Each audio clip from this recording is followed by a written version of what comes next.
Kto nás vlastne priviedol k názoru, že viera sa kvázi automaticky dedí vplyvom prostredia? Pôda je už dávno skamenená a pre budúcnosť viery neplodná. Iba oceňovať milé kresťanské tradície, ako napríklad peknú svadbu alebo roztomilú slávnosť prvého svätého prijímania, neprináša žiadnych zapálených kresťanov.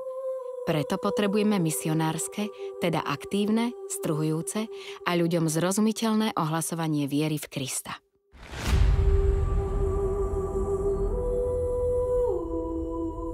To neznamená, že máme zničiť milé tradície, aby sme dospeli k autentickému kresťanstvu.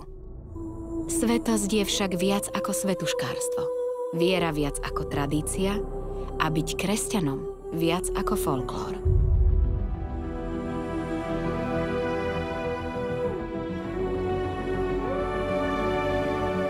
Nadšenie z peknej vidieckej procesie na Božie telo, na ktorej nájdete zástupy fotografov, ešte nie je výrazom naozajstnej dôvery v skutočne prítomného Pána v Eucharistii.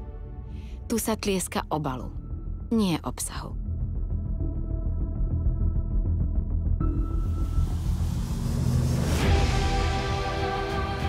Cirkev nie je múzeum milého Pána Boha. Upriamme našu pozornosť od formy k obsahu, od vonkajšej tradície k vnútornej náplni. Keď sa raz tradícia úplne preruší a viera úplne vykorení z kultúry, potom bude ohlasovanie viery ešte ťažšie.